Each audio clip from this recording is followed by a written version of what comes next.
আল্লাহ পাক যদি আমাদেরকে দয়া করে নিশ্চয় আল্লাহ শুনবেন। আমাদের পরীক্ষা নিচ্ছে না তো, আল্লাহ বান্দার পরীক্ষা নেয় বিভিন্ন বিপদ নসিবত দিয়ে।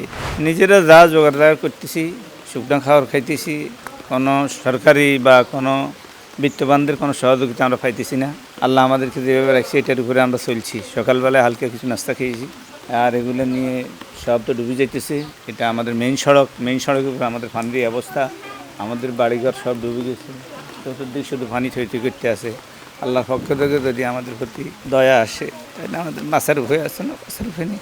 এটা নিশ্চয়ই আল্লাহর পক্ষ থেকে আমাদের উপরে আমাদের কর্মফল, আমাদের গুনার কারণ। আল্লাহ পাক যদি আমাদেরকে দয়া করে, অবশ্যই আল্লাহর কাছে চাইছি আমরা, আল্লাহ যেন আমাদেরকে নাজাত দান করেন।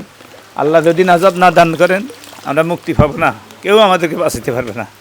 একবার বাঁচানোর মালিক হচ্ছে আল্লাহ পাক। এই জন্য আল্লাহর কাছে প্রার্থনা করি আপনারা আমাদের জন্য দোয়া করবেন। আর এলাকার যারা বিত্তবান আছে তারা যেন গরিব অসহায় মানুষদের প্রতি সহযোগিতা করে, আমি এটাই তাদের কাছে আহ্বান জানাবো। হালকা কিছু নাস্তা খেয়েছি, আর হালকা কিছু বন খেয়েছি, এই আর কিছু খাইনি। না বাচ্চা তো রান্না কালকে হয়েছিল কিছু, আজকে হয়নি রান্না, এখনো ব্যবস্থা নেই রান্না করার। তো সব গেছে, ওই আমার বাড়িঘর সব পানির নিচে চলে গেছে, আমার বাড়িঘর সব পানির নিচে চলে গেছে, হাঁস মুরগি সব বেশি গেছে, সব শেষ। এই জন্য আমি আল্লাহর কাছে প্রার্থনা করি, আল্লাহ যেন আমাদেরকে সাহায্য করেন। অবশ্যই নিশ্চয় আল্লাহ শুনবেন। আমাদের পরীক্ষা নিচ্ছে না তো, আল্লাহ বান্দার পরীক্ষা নেয় বিভিন্ন বিপদ নসিবত দিয়ে। এই জন্য আমাদেরকে হয়তো এটা আল্লাহর পক্ষ থেকে একটা আমাদের কর্মফল, আমরা গুনাহ বেশি করে ফেলছি, অপরাধ বেশি করে ফেলছি। এই জন্য আল্লাহ তাআলা আমাদের পরীক্ষা নিয়েছেন।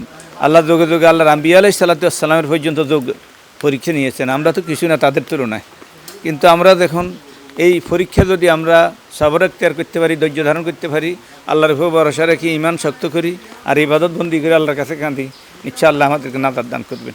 যারা খেটে খাওয়া মানুষ আমরা, তাদের অনেকের চাকরি নেই, ব্যবস্থাপনা নেই, কর্ম করতে পারলে তারা খায়, তাদের কর্ম নেই। অনেকে ঠেলা গাড়ি ঠেলে, অনেকে মিশুক চালায়, অনেকে সিএনজি চালায়, অনেক লোকেরই এখন কর্ম নেই, সবাই নিঃস্ব অবস্থায়। সরকারের পক্ষ থেকে তো এটা জরুরি জনগণের এই দুর্যোগ সময় সাহায্য সহযোগিতা করা।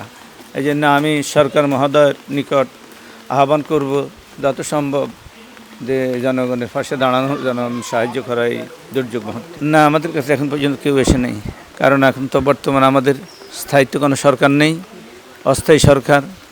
এই সরকারের এই জন্যে আমরা কোনো সাহায্য সহযোগিতা কোনো পক্ষ থেকে কোনো সহযোগিতা পাইতেছি না। নিশ্চয় আল্লাহ তাআলা আমাদের মুসিবত দূর করে দিবেন, দোয়ায় আল্লাহর কাছে করি, আল্লাহ আমাদেরকে নাজাত দান করবেন। অবশ্যই দুপুরে আল্লাহ খাওয়াইলে খাবো, আরই না অবশ্যই না খেয়ে থাকতে হবে।